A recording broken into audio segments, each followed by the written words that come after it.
UPSC mains का paper आप लोगों ने देखा या नहीं देखा हम नहीं जानते, लेकिन हमने लिखा इसलिए था कि उसको देख लीजिए। अगर देखा होता तो आपको ये पता लगता कि 1 घंटा एक सेक्शन पर लगाए बिना किसी भी अच्छे कॉम्पिटिटिव एग्जाम को निकाला नहीं जा सकता। आप केवल बेयर सेक्शन याद कर लेंगे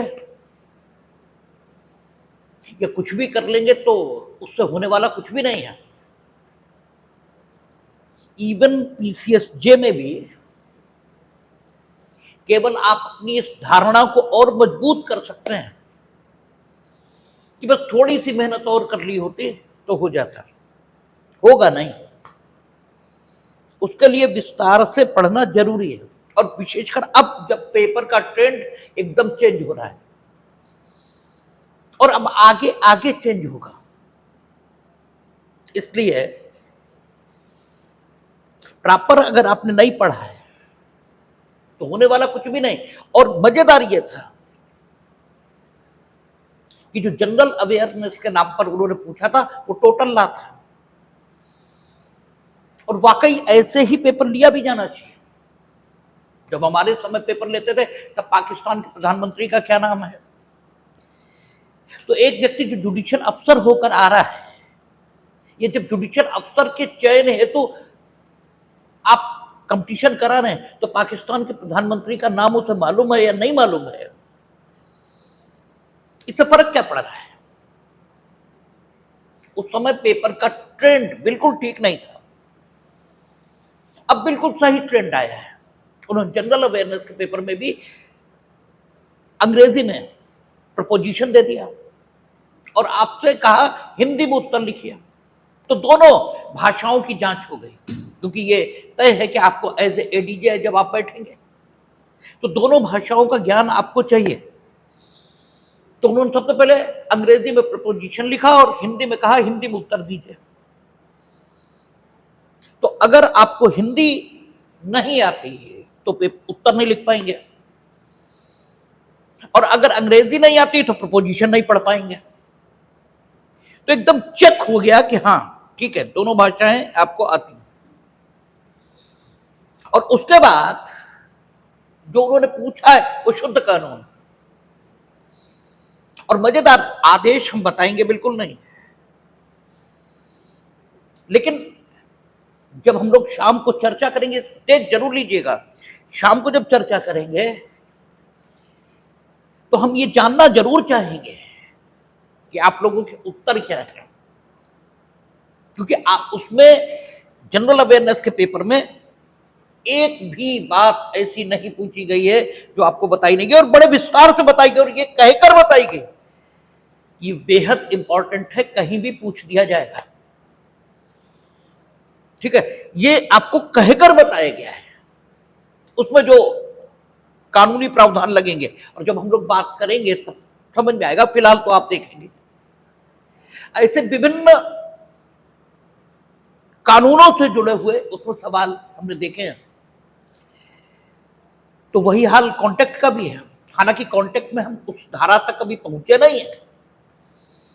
धारा 56 पूछी है उन्होंने, ठीक है, लेकिन उसमें जो उत्तर है वो हम कई बार अपनी बातचीत में बोल चुके हैं। उन्होंने ये पूछा है कि दो लोगों के बीच एग्रीमेंट हुआ कि अमुक वस्तु अमुक व्यक्ति अमुक को सप्लाई करेगा, और जो जियोपॉलिटिकल इवेंट्स हुई, जियोपॉलिटिकल इवेंट्स मीनिंग दरबार जैसे अमेरिका और ईरान में युद्ध शुरू हो गया तो होर्मुज बंद हो गया, तो होर्मुज बंद हो जाने के कारण जो पेट्रो प्रोडक्ट्स हैं वो उनकी कीमतें बढ़ गई। तो यही उन्होंने लिखा कि जियोपॉलिटिकल जो इवेंट्स हैं उनकी वजह से वो माल जो सप्लाई होना था उसकी कीमतें 300% तक बढ़ गई, और 300% बढ़ जाने की दशा में क्या संविदा की विफलता का सिद्धांत लागू होगा? क्या वचनदाता अपने वचन के पालन से मुक्ति पा चुका है? क्या वचनदाता को अब वचन का पालन नहीं करना चाहिए। और कानूनी प्रावधान प्लस इक्विटेबल प्रोविजन दोनों पूछे उन्होंने कि विधिक एवं साम्यिक उपबंधों की सहायता से जरा इस कॉन्ट्रैक्ट का फेट तय कर दीजिए। और मजेदार है कि अगर आप ये लिखोगे कि संविदा निरस्त होने योग्य तो गलत, और अगर ये लिखोगे निरस्त होने योग्य नहीं तो गलत, दोनों ही गलत। यानी स्थिति क्या होगी, जब तक धारा 56 पढ़ी नहीं है, और धारा 56 नहीं, धारा 56 का जो विस्तार है, जब तक वो आपको नहीं मालूम है तब तक ये प्रश्न हल नहीं हो सकता। इसीलिए एक एक सेक्शन पर एक एक घंटा ये लगा देते हैं, एक एक बात, एक एक चीज आपको बताते हैं। और मजेदार ये है कि उनमें से कोई भी चीज या तो इस कान से सुनकर इस कान से निकाल देना, या ये मानना कि इतना पढ़ने की जरूरत ही नहीं है। और जिस दिन एग्जामिनेशन हॉल में बैठेंगे वो दिन आज से कम 3-4-5 साल बाद होगा, और 3-4-5 साल बाद समय नहीं होगा। और एक बार रुका तो फिर अगला चांस 2-3 साल बाद आएगा, तब तक सब निकल जाएगा। इसीलिए पेपर भेजते हैं ताकि आप ये उसे देखें और ये विश्वास करें कि जो एक एक घंटा लगा दिया जाता है एक एक सेक्शन पर, वो इसीलिए ताकि आपको चीजें ठीक से क्लियर हो। Section 56 frustration of the contract इस प्रिंसिपल को बताता है। और वहां ये जब बात करेंगे उस पर तो कहे देखेंगे, लेकिन उसके आधा उत्तर और 2 उत्तर उन्होंने पूछे, दोनों बातें पूछी हैं, काखंड खाखंड। काखंड अगर आपने छोड़ दिया तो 10 नंबर 15 नंबर गए, और खाखंड छोड़ दिया तो 10-15 गए। और काखा के उत्तर बिल्कुल अलग है।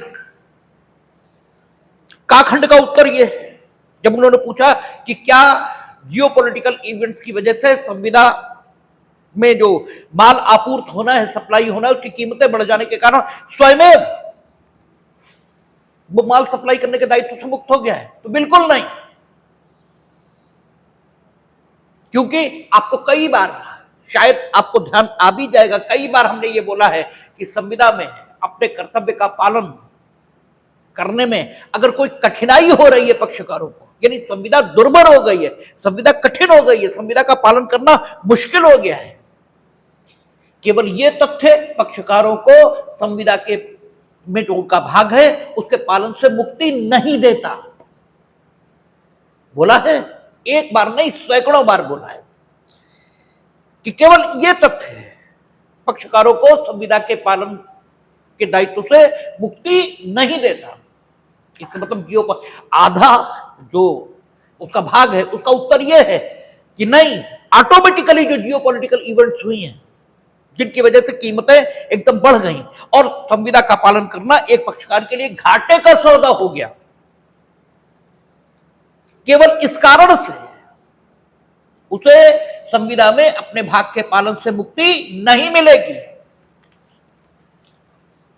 ठीक है, लेकिन नहीं मिलेगी ये भी नहीं। अगला ही पार्ट उन्होंने पूछ दिया कि ये जो स्थिति बनी है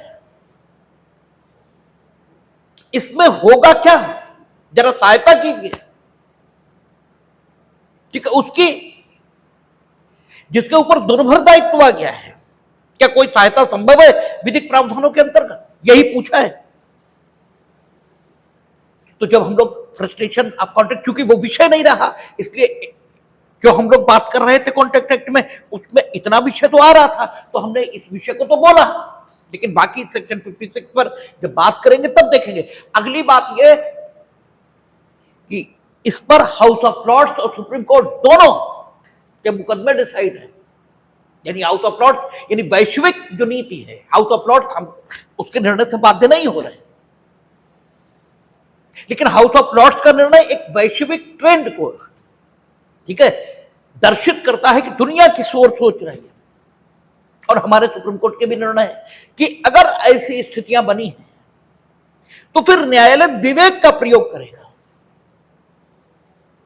और ये देखेगा, क्योंकि फ्रस्ट्रेशन ऑफ कॉन्टेक्ट जो संविदा की असंभवता का सिद्धांत, सेक्शन 56 क्या कहता है, संविदा की असंभवता का सिद्धांत।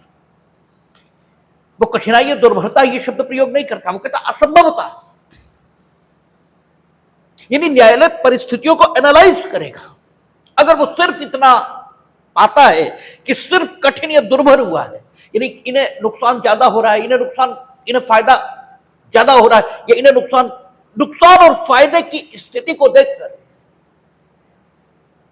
संविदा के पालन के दायित्व से किसी पक्षकार को न्यायालय मुक्ति दे, ये नहीं होगा, क्योंकि असंभवता का सिद्धांत है, घाटे और फायदे का सिद्धांत नहीं। घाटा फायदा तो हो गई, संविदा आदमी करते ही इसीलिए फायदे के लिए, दोनों पक्ष फायदे के लिए करते हैं, तो ये आपका भाग्य, you must bear your own destiny, ठीक है ना। तो आप अपने दुर्भाग्य को सहन करिए, लेकिन अगर स्थितियां ऐसी बन गई, वे स्थितियां किन कारणों से ऐसी बनी इससे कोई लेना ही देना। अगर स्थितियां ऐसी बन गई कि संविदा असंभव हो गई, हमने एक माल सप्लाई करने के लिए आपसे संविदा कर ली, उस कमोडिटी की कीमत 400% बढ़ गई, 300% बढ़ गई, तो 300% पर हम चाहे भी तो अपना सब कुछ लगाकर भी उस मात्रा में कमोडिटी आपको सप्लाई नहीं कर सकते। अगर फैक्ट ये है कि हमने एक ह्यूज कमोडिटी आपको सप्लाई करने के लिए संविदा कर ली, यानी तथ्यों को एनालाइज हम करेंगे, और तथ्यों को एनालाइज करके अगर हम ये पाते हैं, यानी न्यायालय ये पाता है कि वाकई संविदा का पालन असंभव हो गया है, तो फिर दामों में बढ़ोतरी ये भी संविदा की असंभवता के सिद्धांत को आकृष्ट कर देगा, और सेक्शन 56 के अंतर्गत निर्णय यह भी हो सकता है कि संविदा का पालन असंभव हो गया, इसलिए संविदा शून्य हो गई, क्योंकि संविदा जिस क्षण असंभव हो जाएगी, आपको बताया है डेफिनेशन क्लास है 2, मेरे ख्याल से IJ 2J होगा, जो भी होगा डेफिनेशन क्लास में सबसे लास्ट वाला है, ठीक है ना, कि प्रारंभ में विधिमान्य संविदा थी, लेकिन जिस क्षण उसका पालन असंभव हो जाता है, उसी क्षण वो शून्य हो जाती है। तो संविदा की असंभवता का सिद्धांत उन्होंने पूछा है, लेकिन आप लिख नहीं सकते, इधर लिखेंगे तो गलत, इधर लिखेंगे तो गलत, बिना पढ़े। तो कानून वहां से शुरू करता है जहां से आपकी सोच बंद होती है। इसलिए जरूरी यह है कि जब एग्जाम नहीं है तो पूरे विस्तार में पढ़ा जाए। और आदेश 37 पूछा है उन्होंने, आदेश 37 जो पेपर देखेंगे आप, उसमें आदेश 37 ही पूछा है उन्होंने, और बार बार हम कहते रहे कि आदेश 36, 37 बेहद इंपॉर्टेंट है, जरूर पूछ दिए जाएंगे। आदेश 37 भी पूछा है, 36 भी हो सकता कहीं पूछ दिया हो, अभी हमने पूरा देखा नहीं है, लेकिन आदेश 37 पूछ दिया है। आदेश 22 पूछा है, आदेश 23 पूछा है, ठीक है, वही सारी चीजें उन्होंने पूछ दी हैं जो लगातार आपसे कहीं। आदेश 2 पूछा है, आदेश 2 नियम 2 पूछा है। तो और आपसे ये सारे बताते समय कहा गया ये बेहद इंपॉर्टेंट आएंगे। हालांकि आदेश 31 कभी पूछने तो भाई आपकी दुर्भाग्य, आदेश 31 नहीं पूछते हैं, लेकिन अगला आदेश 32 और 33 को पूछेंगे, और 33 एसजीएस में नहीं पूछते, 33 आपसे पूछेंगे वो LLB और JK एग्जाम हो, 32 पूछ देंगे, 32 पूछ देंगे, और शायद पूछा भी है 32, शायद पूछा भी है। और कमर्शियल कोर्ट हमने छोड़ दिए थे, लेकिन हमें नहीं, मतलब कमर्शियल कोर्ट शायद एसजीएस के सिलेबस में होंगे। और उत्तराधिकार अधिनियम, ठीक है, शायद वो भी एसजीएस के सिलेबस में होगा, भारतीय उत्तराधिकार अधिनियम, क्योंकि उन्होंने उस पर पूछा है, पूरा प्रपोजिशन दिया और कहा कि ये वसीयत है ऐसे से साबित की गई है। क्या ये वसीयत साबित हो गई है? और अगर आपने इंडियन एविडेंस एक्ट के हिसाब से लिखा है तो गलत हो जाएगा, क्योंकि इंडियन एविडेंस एक्ट में लास्ट में उन्होंने एक लाइन लिख दी है, ठीक है, मेरा ख्याल है 90 होगा, 89 या 90 होना चाहिए, जो भी हो, बिल्कुल वहीं पर है जहां पे वो 30 वर्ष पुराना दस्तावेज उससे उसके बाद हो या वहीं कहीं पे लिखा है कि इस अध्याय के उपबंध वसीयतों को साबित करने के लिए लागू नहीं होंगे। ठीक है, ये लिखा हुआ है, यानी उसके हिसाब से उत्तर दे दिया तो गलत, यानी अगर आपने कॉमन सेंस लगाया तो गलत फट। भारतीय उत्तराधिकार अधिनियम उसमें हमें लगता है वो सिलेबस में होगा, इसलिए उन्होंने ये बात पूछ दी कि वसीयत ये है, इसकी क्या प्रामाणिकता सिद्ध हो गई है। तो आप अगर ठीक से विस्तार से देखेंगे चीजों को तभी चीजें हो सकती है, अदरवाइज मुश्किल पड़ेगा। ठीक है, खैर हम लोग बात करने वाले थे आदेश 31 पे। कहता न्यासियों, निष्पादकों और प्रशासकों द्वारा या उनके विरुद्ध बात। तो सबसे पहले समझ लेना पड़ेगा न्यासी कौन होते हैं, निष्पादक कौन होते हैं और प्रशासक कौन होते हैं। न्यासी, निष्पादक और प्रशासक हमेशा मुकदमे में किसी का प्रतिनिधित्व करेंगे। ठीक है, अगर आप पर न्यासी की हैसियत में, हमने आपसे कई बार चर्चा की कि आपकी कई हैसियतें हो सकती हैं, आप पर अगर न्यासी की हैसियत में मुकदमा आया तो आप पर नहीं आया है। ठीक है, अमुक संपत्ति के न्यासी पर आया है। आप अमुक संपत्ति के न्यासी नहीं रहेंगे, कोई और अमुक संपत्ति का न्यासी हो जाएगा, तो वो मुकदमा उस व्यक्ति पर आया समझा जाएगा। ठीक है ना, क्योंकि इंडिविजुअली वो आप पर नहीं आया है। न्यास होता क्या है? तो न्यास एक प्रकार का विश्वास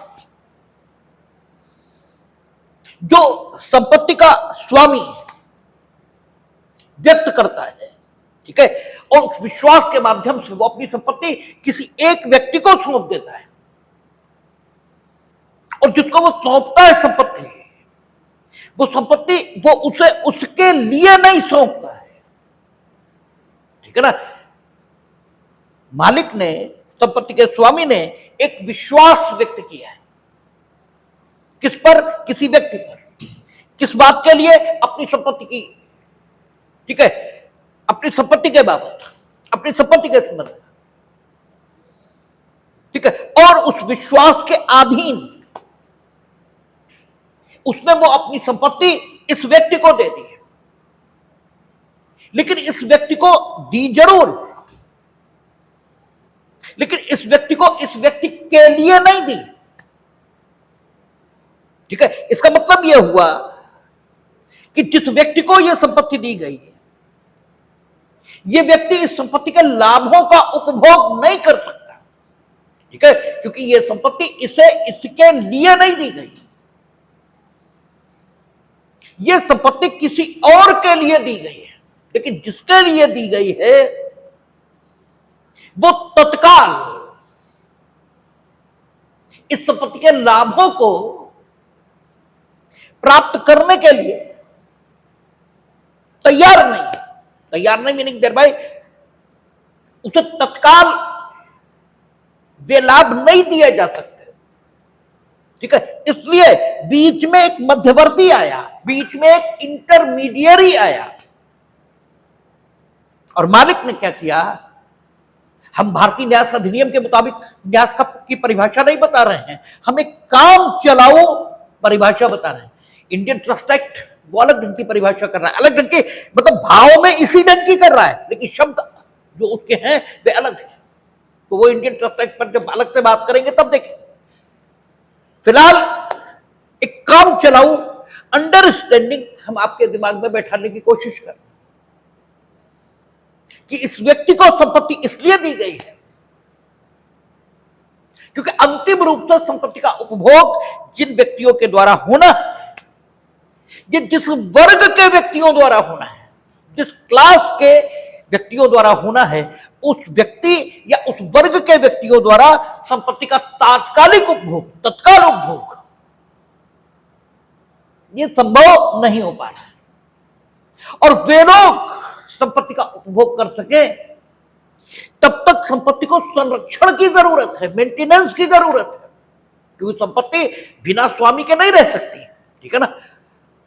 और स्वामी ने संपत्ति दे दी, जिसके लिए दी यानी जिसको दी उस तक अभी पहुंची नहीं, तो बीच में एक मध्यवर्ती आ गया जिसे न्यासी कहा उसने। इस न्यासी पर उसने विश्वास व्यक्त किया कि भाई संपत्ति आप रखो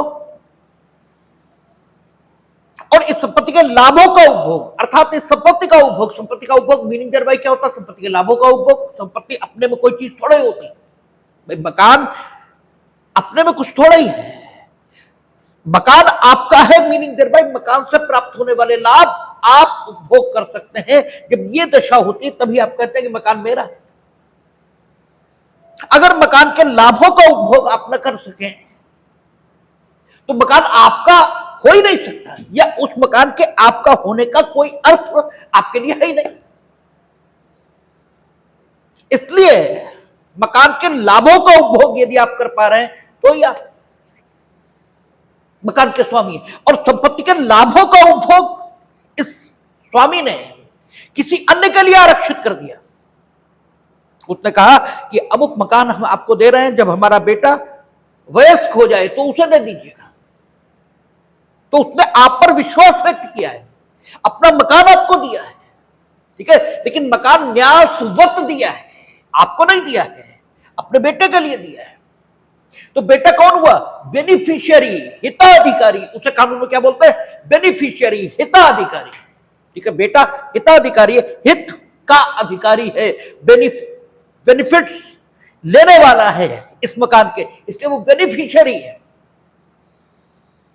क्योंकि बेटा अवयस्क है इसलिए सीधे उसे नहीं दिया, बीच में एक इंटरमीडियरी न्यास ये क्रिएट कर दिया। और ये संपूर्ण संव्यवहार क्या कहलाएगा? न्यास का सृजन, या ये संपूर्ण व्यवहार न्यास कहलाएगा। और आप कौन कहलाएंगे? न्यासी, ट्रस्टी, ठीक है ना।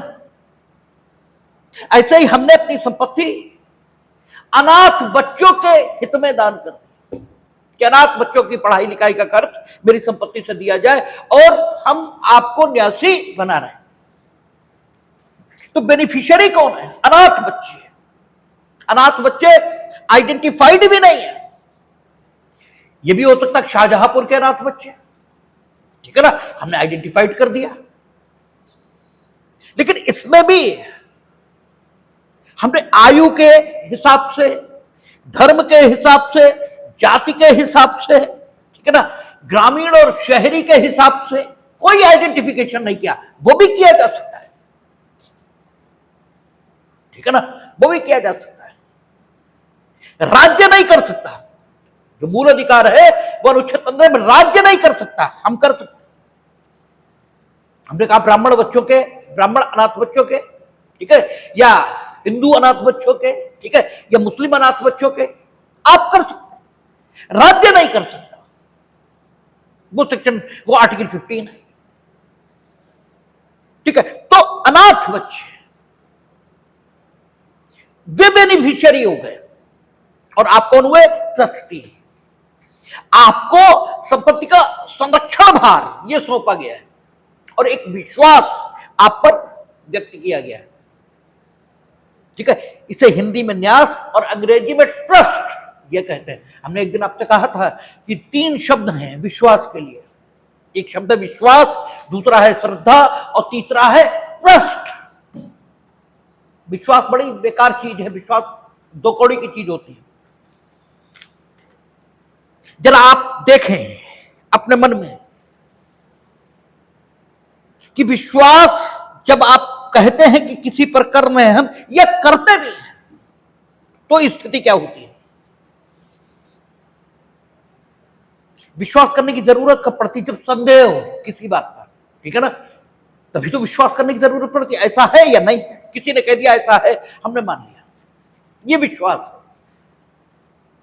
जब संदेह का निवारण पूर्णतः आपके मन में नहीं होता, संदेह गिरा नहीं है अभी,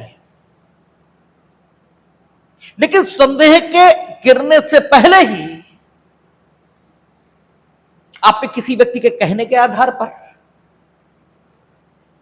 या किसी भी कारण से संदेह मौजूद रहते, संदेह बरकरार है, संदेह कहीं नहीं गया, संदेह के मौजूद रहते जब आप किसी बात के अस्तित्व पर विश्वास कर लेते हैं तो यह कहा जाता है आपने विश्वास किया। और ये बड़ी बेकार स्थिति है। विश्वास बड़ा स्किन डीप होता है, यानी बस खाल के अंदर ही अंदर होता है, जरा सा खुरच जाए ये बाहर आ गया, इसका कोई मतलब नहीं होता।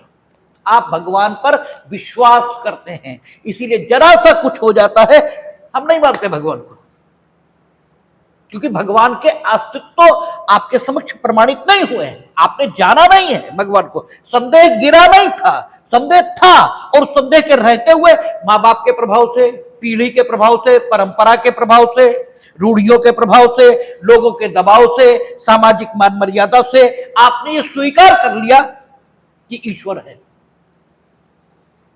इसलिए विवेकानंद कहते थे ईश्वर नहीं है, लेकिन रामकृष्ण परमहंस के मिलने के बाद उन्होंने माना ईश्वर है, और फिर उनकी श्रद्धा को डिगा नहीं सकता कोई, ठीक है, क्योंकि संदेह रहते हुए उन्होंने ईश्वर के अस्तित्व को स्वीकार नहीं किया है, संदेह रहते हुए नहीं स्वीकार किया, किसी के कहने से स्वीकार नहीं किया। विश्वास क्या है? जब आप संदेह विद्यमान रहते हुए, ठीक है, किसी के कहने भर से संदेह नहीं है, ठीक है, ऐसा मान लेते हैं तो संदेह कहीं चला तो नहीं जाता, वो तो रहता ही आपके मन में। एक आवरण आप उस पर आरोपित कर रहे हैं, इसलिए जैसे ही कुछ भी हुआ आवरण जरा सा हटा और बस संदेह तो पहले से विद्यमान है। इसलिए जो जिस पर विश्वास करता है वो दो कौड़ी की बात है, जरा जरा सी बात में वो विश्वास डगमगा जाता है। श्रद्धा, संदेह जब गिर जाता है, जब संदेह नहीं रहता, ठीक है, जब संदेह नहीं होता, उस दशा का नाम है। जब संदेह नहीं होता तब जो कुछ पैदा होता है बस वो विश्वास है, वो श्रद्धा है। इसलिए जिन्होंने ईश्वर को जान लिया उनके मन में ईश्वर के प्रति श्रद्धा है। कुछ भी हो जाए,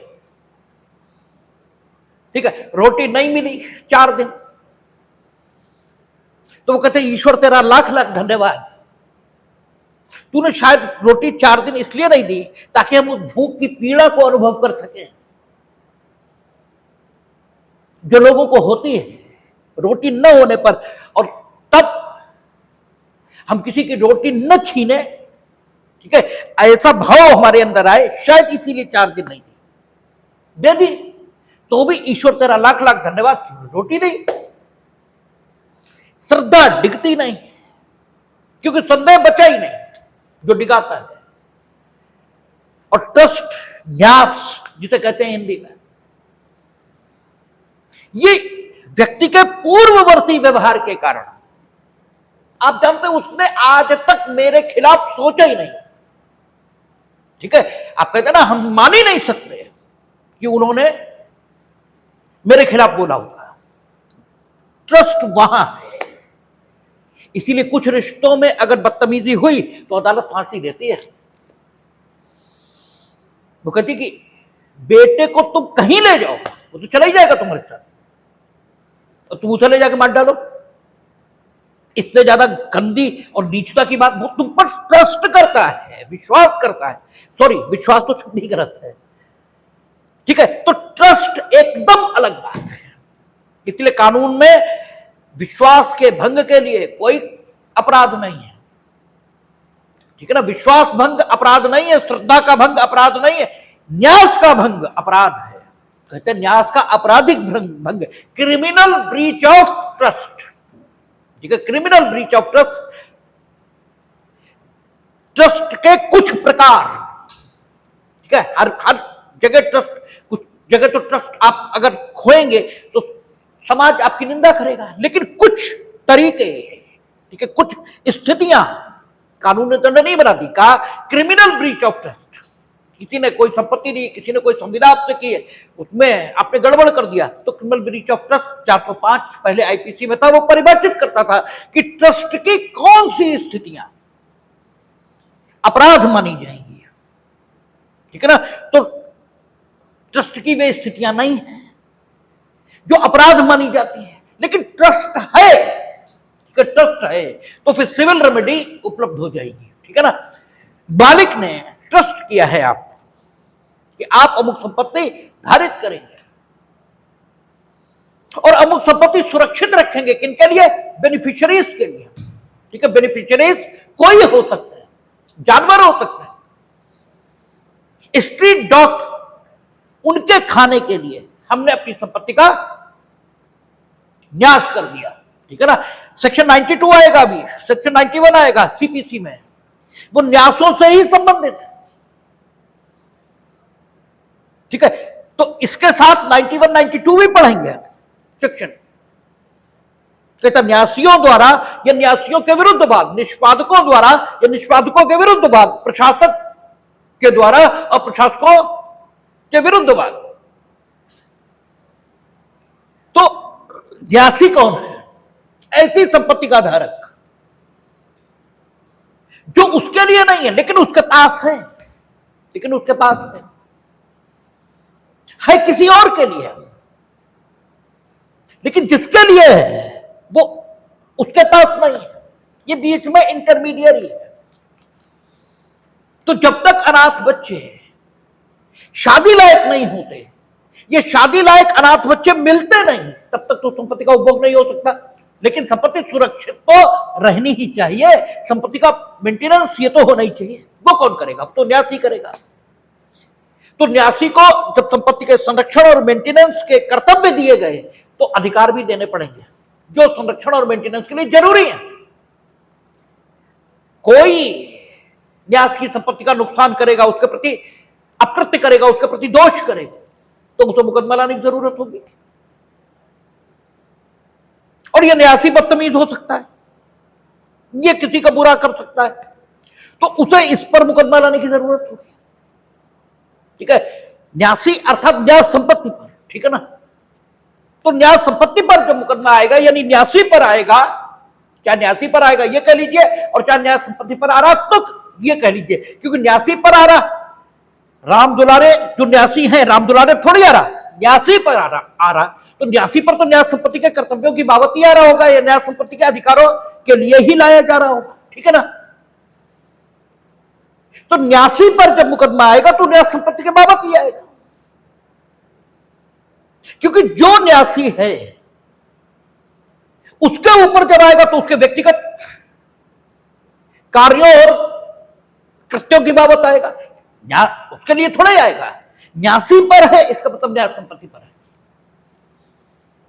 और न्यासी न्यास संपत्ति का सिर्फ प्रतिनिधि है और कुछ भी नहीं है, ठीक है। ये लीगल रिप्रेजेंटेटिव की कैटेगरी में आ रहा है, क्योंकि ये संपत्ति में दखलंदाजी करता है, ठीक है ना। तो न्यासी ये होता है। निष्पादक, आप ठीक है वसीयत करके दुनिया से चले गए, लेकिन वसीयत में ही लिख गए कि जब जो जरूरी नहीं है कि वसीयत संपदा उन लोगों को तत्काल प्राप्त हो जाएगी जो वसीयत के आधार पर संपदा के मालिक हैं। यह आवश्यक नहीं है।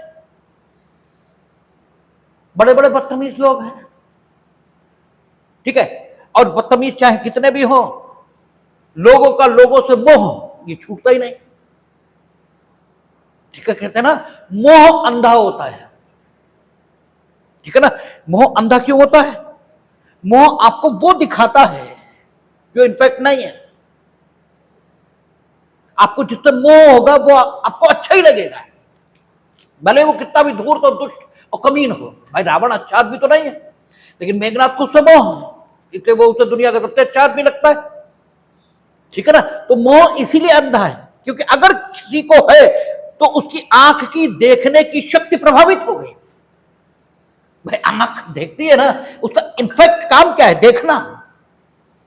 और अगर आंख देख नहीं पा रही है तो आंख अंधी हो गई है ना। ये अच्छा नहीं है लेकिन आपको अच्छा लग रहा है, इसका मतलब आंख वो नहीं देख रही जो है। और जब आंख वो नहीं देख रही जो है तो सैद्धांतिक तौर पर क्या कहना पड़ेगा? सैद्धांतिक तौर पर तो यही कहना पड़ेगा कि आंख अंधी है। ठीक है। आप घरों में भी कहते हो कि अंधे हो, ये रखा है तुम्हें दिखाई नहीं देता। ठीक है। तो आंख तो अंधी हो गई, इसीलिए कहते हैं मोह अंधा है। कई बार लोग अपने मां बाप को छोड़कर विदेशों में चले गए लेकिन मां बाप का मोह तो तब भी नहीं छूट रहा। ठीक है। वो अपने बच्चों को अच्छा ही मान रहे हैं, तो उन्होंने अपनी संपदा वसीयत कर दी, बच्चों से नाराज हो गए, पोतों के नाम कर दिए। लेकिन वो सब तो न्यूयॉर्क में है, जब आएंगे तभी तो कुछ हो पाएगा। तो वसीयत संपदा का निष्पादक,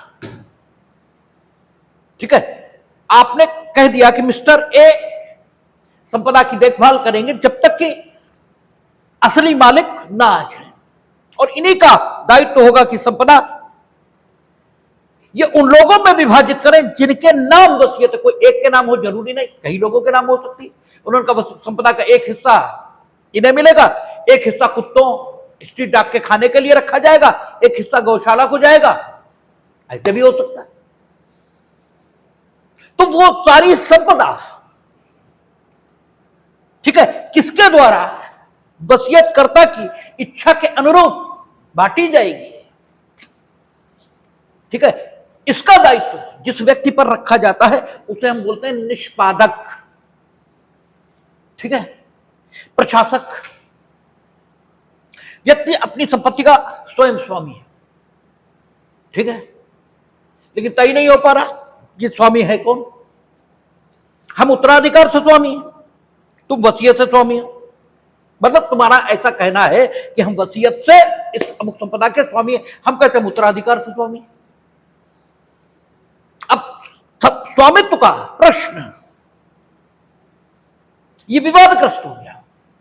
और तीसरा उसमें किराएदार रह रहा, वो कहता कि ये दोनों लोग तो अपने बेकार की बात कर रहे हैं, हम तो एडवर्स पोजीशन के आधार पर स्वामी हैं। प्रतिकूल अध्यासन का नियम, एडवर्स पोजीशन का नियम क्या होता है ये जब लिमिटेशन एक्ट बताई जाएगी तब बताया जाएगा। फिलहाल आप इतना मोटा मोटा समझ लीजिए कि अगर आपकी अचल संपत्ति पर किसी ने कब्जा कर लिया आपकी इच्छा के विरुद्ध, आपकी अनुमति के बिना, खुलेआम, ठीक है, और आप उसे अपनी संपत्ति पर से हटाने के लिए कोई कार्यवाही 12 साल के भीतर नहीं करते तो ये मान लिया जाएगा कि वो आपकी संपत्ति का स्वामी हो गया। ठीक है। ये प्रतिकूल अध्यासन का नियम, लॉ ऑफ एडवर्स पोजीशन कहलाता है। हालांकि ये इतनी आसानी से लागू नहीं होता जितनी आसानी से हमने बता दिया। वो कैसे कैसे लागू होता है वो लिमिटेशन एक्ट पर बात करेंगे तब देखेंगे। लेकिन किन्हीं भी कठिनाइयों से लागू होता हो, 3 लोग आ गए जो कहते हैं हम स्वामी हैं, ठीक है, और संपत्ति इनफैक्ट पूरी पूरी किसी के कब्जे में नहीं, ठीक है, तो फिर आखिर संपत्ति का तो मेंटेनेंस चाहिए। ठीक है। आखिर कोई तो स्वामी है, कोई तो स्वामी है। जो भी स्वामी है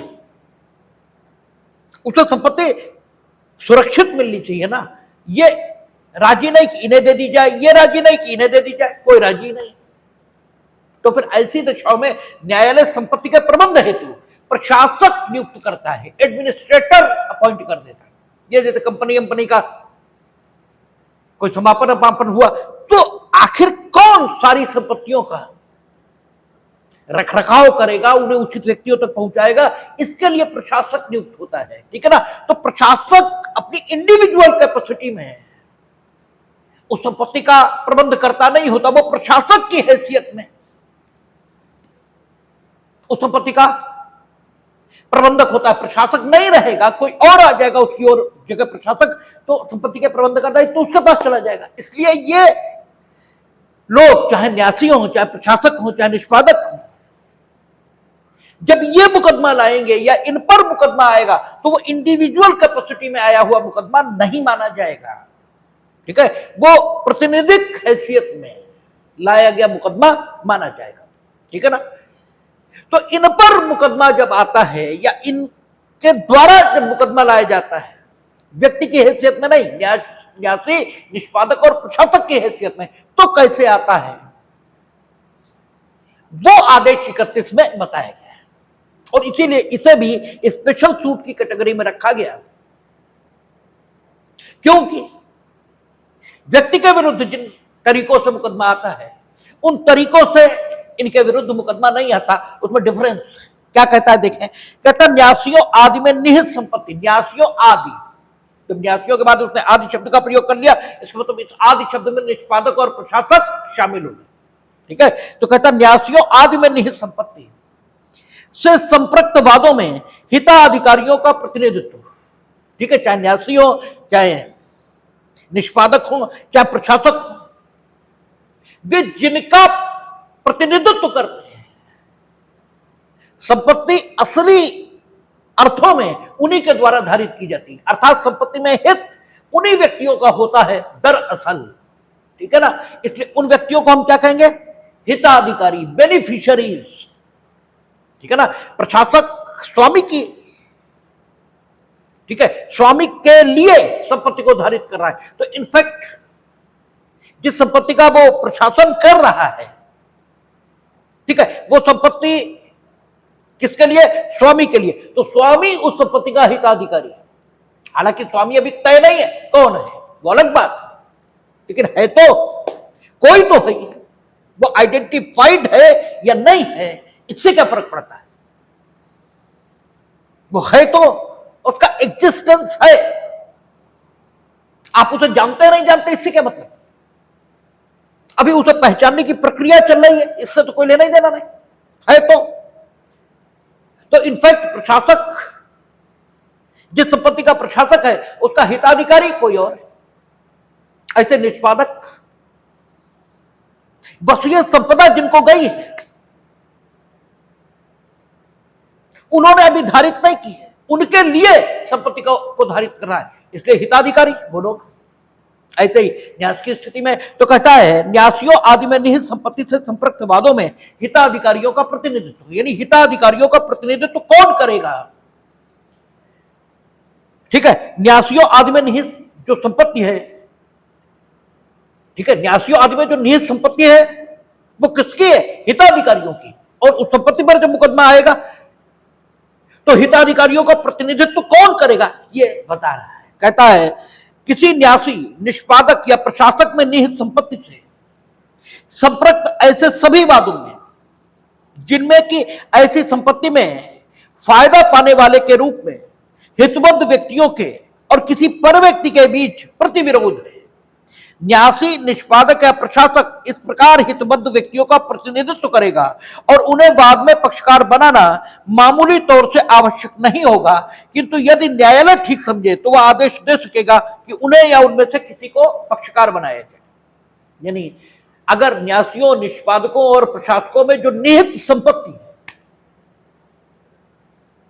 ठीक है, उस निहित संपत्ति के हिताधिकारी हो और किसी पर व्यक्ति में विरोध है, यह भी हो सकता है कि न्यासी, निष्पादक और प्रशासक में जो निहित संपत्ति है उसके जो हिताधिकारी हैं उनमें और न्यासियों में विरोध हो, यह भी संभव है। न्यासी ही न्यास संपत्ति खाए जा रहे हैं, ठीक है ना, तो जो हिताधिकारी है और जो न्यासी, निष्पादक, प्रशासक आदि हैं इनके बीच ही विरोध हो जाएगा।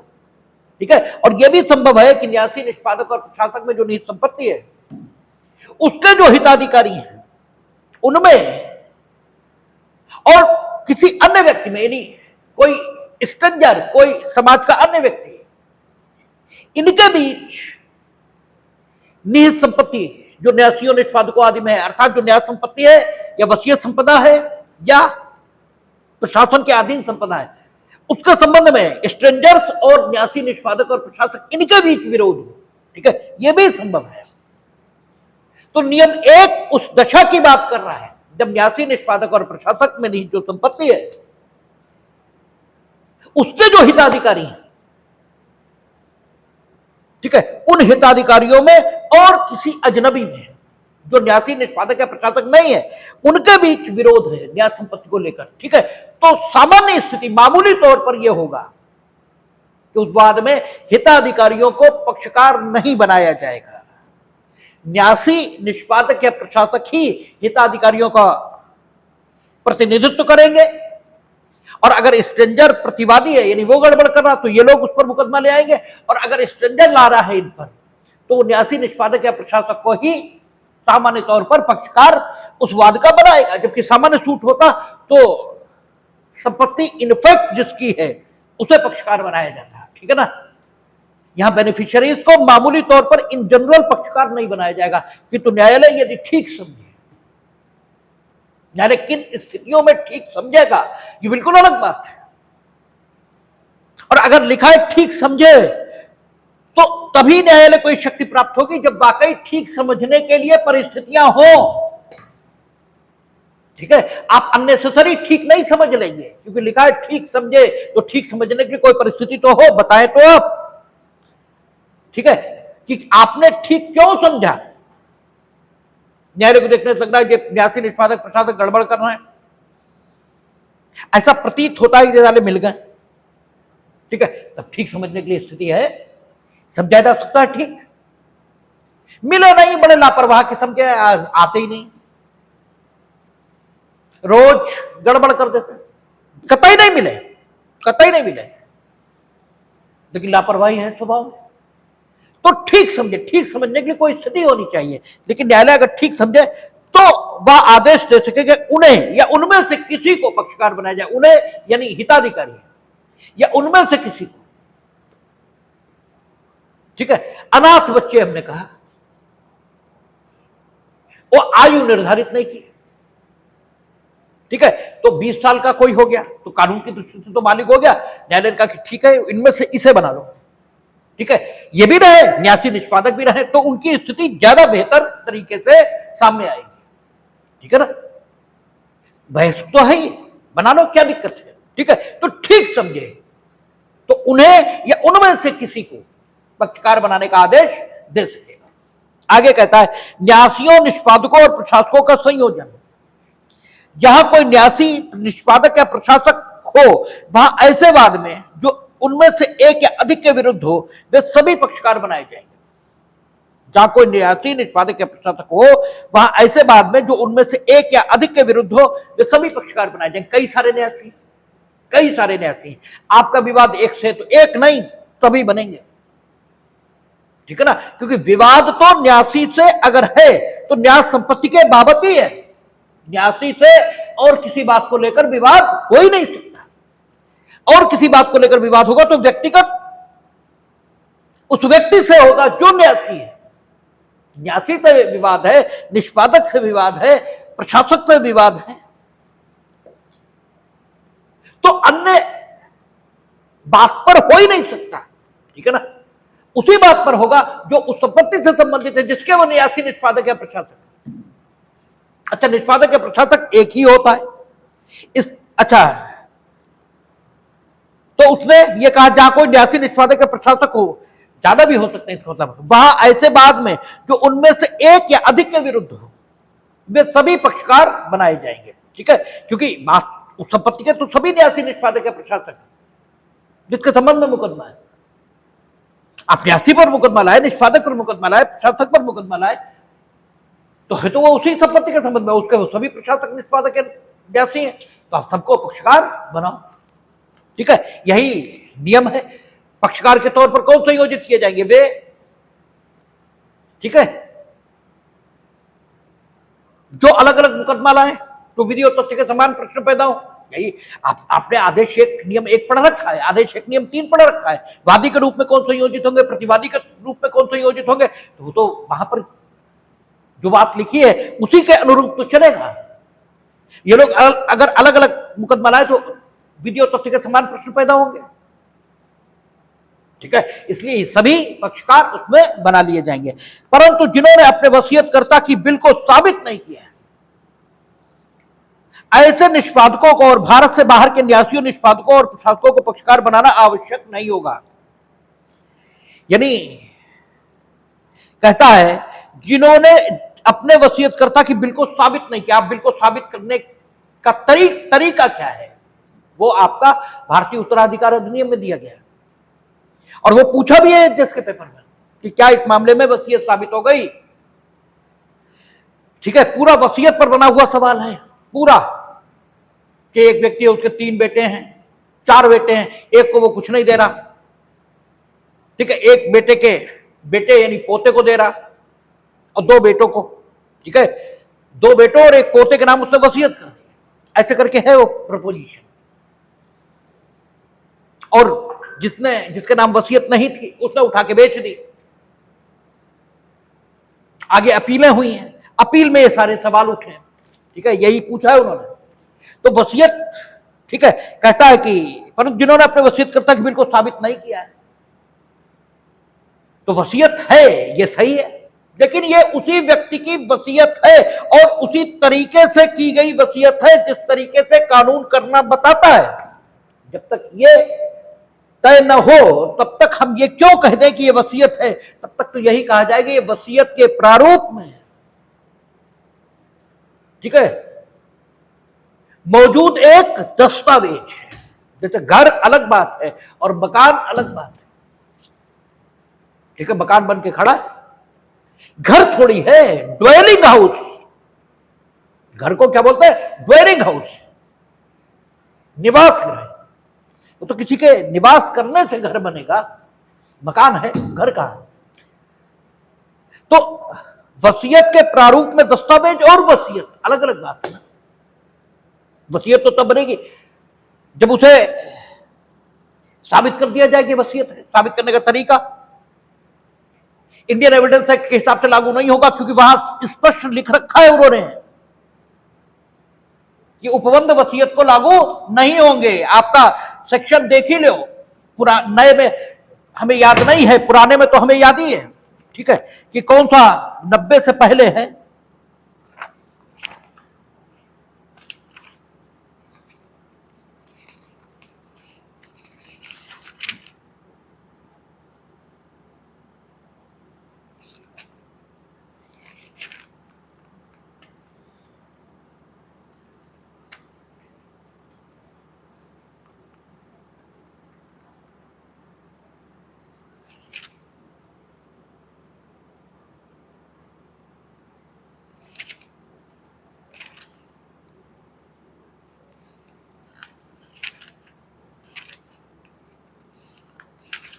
नहीं, हाँ 100 है, गलत बोल गए। 100 कहता है भारतीय उत्तराधिकार अधिनियम के बिल संबंधी उपबंधों की व्यावृत्ति। कहता है इस अध्याय की कोई भी बात बिल का अर्थ लगाने के बारे में भारतीय उत्तराधिकार अधिनियम के किन्हीं भी उपबंधों पर कोई प्रभाव डालने वाली नहीं समझी जाएगी। ठीक है ना। तो बिल के संबंध में भारतीय उत्तराधिकार अधिनियम के उपबंध लागू होंगे। ठीक है ना। तो वहां आप देखेंगे, कहता है परंतु जिन्होंने अपने वसीयतकर्ता की बिल को साबित नहीं किया, ऐसे निष्पादकों को और भारत के बाहर के न्यासियों, निष्पादकों और प्रशासकों को पक्षकार बनाना आवश्यक नहीं होगा। अगर वसीयत के संबंध में मुकदमा ला रहे हैं हम, अब वसीयत साबित नहीं हुई है, ठीक है, तो वसीयत के निष्पादकों को, ठीक है, पक्षकार बनाना जरूरी नहीं है। तो फिर वसीयत के जो प्राप्त करता है संपत्ति के, उन्हीं को सीधे बनाइए। ठीक है, क्योंकि कोई निष्पादक है ये माना नहीं जाएगा। वसीयत निष्पादक को साबित करनी चाहिए पहले। ठीक है। अच्छा, और उन न्यासियों, निष्पादकों और प्रशासकों को भी पक्षकार बनाना जरूरी नहीं है जो भारत के बाहर रहना है। भारत के भीतर रहना है तब उन्हें बनाइए। अदरवाइज जो लोग विवाद कर रहे हैं सामने, ठीक है, बेनिफिशियरी, उन्हीं को पक्षकार बनाइए। ठीक है। कहता विवाहिता निष्पादिका का पति संयोजित नहीं होगा। जहां तक कि न्यायालय अन्यथा निर्देश न दे। विवाहिता न्यासी प्रशासिका या निष्पादक का पति होने के नाते ही ऐसे वाद में पक्षकार न होगा उस स्त्री द्वारा या जो उस स्त्री द्वारा या उसके विरुद्ध लाया गया। अगर महिला न्यासी निष्पादिका या प्रशासिका है तो उसका पति सिर्फ इस कारण से कि वो न्यासी निष्पादिका या प्रशासिका का पति है, इस कारण उसमें संयोजित किया जाना जरूरी नहीं होगा। अन्य कोई कारण है तो संयोजित होगा, क्योंकि उसने कहा सिर्फ इस वजह से संयोजित करना जरूरी नहीं होगा। तो ये आदेश 31 है, आज तक पूछा नहीं गया, लेकिन पार्शियली तो इसी बार पूछ लिया, पार्शियली, ठीक है। इसलिए छोड़ना कुछ भी उचित नहीं है। आगे कहता है आदेश 32, हालांकि समय नहीं बच रहा लेकिन थोड़ा सा बात कर लेते हैं। कहता है अवयस्कों और विकृत व्यक्तियों द्वारा या उनके विरुद्ध वाद, इन्हें स्पेशल सूट की कैटेगरी में रखना ही पड़ेगा, क्योंकि ये सूट जिन व्यक्तियों की बाबत बात कर रहा है वो स्वयं ही स्पेशल कैटेगरी के, वो सामान्य व्यक्ति नहीं है। न तो अवयस्क सामान्य व्यक्ति है और न विकृत सामान्य व्यक्ति है। उनके सामान्य व्यक्ति न होने का जो कारण है वो क्या है? सामान्य व्यक्ति अपने हित के संबंध में निर्णय कर सकता है और अवयस्क या विकृत अपने हित के संबंध में निर्णय नहीं कर सकते। अपने हित के संबंध में मीनिंग दर भाई वो जो गतिविधि करने जा रहे हैं उस गतिविधि का स्वयं उनके हितों पर क्या प्रभाव होगा, इसका विश्लेषण करने में चूंकि वे असमर्थ होते हैं, इसलिए कहा जाता है कि वे सामान्य व्यक्ति नहीं है। सामान्य व्यक्ति अपने द्वारा जो गतिविधि की जाएगी उसके अपने हितों पर, ठीक है, पड़ने वाले प्रभाव को समझ सकता है। इसलिए सामान्य व्यक्ति अपने कृत्यों के लिए दायित्व के अधीन है। संस्वीकृति जो हम कन्फेशन जिसे अंग्रेजी में बोलते हैं एविडेंस एक्ट में, उसे सामान्य तौर पर, ठीक है, निर्णय का आधार इसीलिए स्वीकार कर लेते हैं क्योंकि वो सामान्य व्यक्ति द्वारा किया गया कथन है और उस कथन में वो क्या करता है? अपराध से संबंधित उतने तथ्यों को स्वीकार करता है जितने तथ्यों के स्वीकार किए जाने के कारण उसे दंडित किया जा सकता है, और ऐसा वो सामान्य व्यक्ति के तौर पर करता है और बिना किसी दबाव के करता है। क्योंकि अगर संस्वीकृति स्वतंत्र नहीं है तो भी वो दंड का आधार नहीं बन सकती, क्योंकि वो सामान्य व्यक्ति द्वारा जो अपने हितों के बारे में निर्णय कर सकता है उसके द्वारा अपने हित के विरुद्ध किया गया कथन है, तो उसके सत्य होने में कोई संदेह नहीं है। यह यूं कहें उसके सत्य होने की अधिकतम संभावना है, इसलिए संस्वीकृति को दंड का आधार स्वीकार किया गया। लेकिन संस्वीकृति डरा धमका कर कराई जा सकती है। इसलिए जब विचारण के उपबंध हम लोग पढ़ते हैं सीआरपीसी, तो कहते हैं यद्यपि संस्वीकृति दायित्व का आधार हो सकती है, फिर भी संस्वीकृति को दंड का आधार नहीं बनाना चाहिए, ठीक है, क्योंकि डरा धमका कर की जा सकती है। हम नहीं जान सकते कि उसने संस्वीकृति क्यों है, और संस्वीकृति पर भी एक जैसे पूछा है उन्होंने। डॉक्टर के समक्ष कन्फ्यूजन किया गया, डॉक्टर के समक्ष,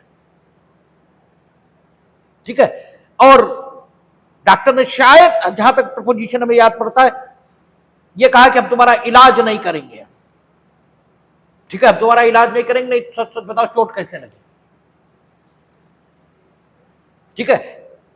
और उन्होंने ये पूछा कि मरीज ने बता दिया कि चोट कैसे लगी, उसने बता दिया कि मेरे ही कर्मों का परिणाम है, ठीक है, ये लड़ाई झगड़े में लगी। क्या ये कन्फेशन ग्राह्य है? सेक्शन 24 की लाइट में पुराने एविडेंस के हिसाब से पूछेंगे, और उन्होंने यही पूछ लिया कि डॉक्टर प्राधिकारवान व्यक्ति है इस व्यक्ति के लिए, और क्या प्राधिकारवान व्यक्ति के तौर पर की गई संस्वीकृति के कारण इसकी संस्वीकृति ग्राह्य है या अग्राह्य है। और वहां भी अगर इधर उत्तर दिया तो भी गलत, इधर उत्तर दिया तो भी गलत, क्योंकि वहां उन्होंने ये कहा है कि अभियुक्त जिसे प्राधिकारवान मान लेता है उसे प्राधिकारवान समझा जाएगा। ठीक है ना, यह देखा जाएगा कि अभियुक्त उस मानसिक दशा में क्या उस व्यक्ति को प्राधिकारवान मान सकता है जो संस्वीकृति करने के लिए है। ठीक है, उसका प्रयोग कर रहा है दबाव का। तो सेक्शन 24 पर भी घंटों लगे हैं हमें, और अगर आप वो देखेंगे तो फिर उसका अब यहां निर्णय आप कुछ भी दें, ये ज्यादा महत्व की बात नहीं है। महत्व की बात यह है कि रीजनिंग आप क्या दे रहे हो, क्या रीजनिंग में वो सब बातें आ रही हैं जो कानून है।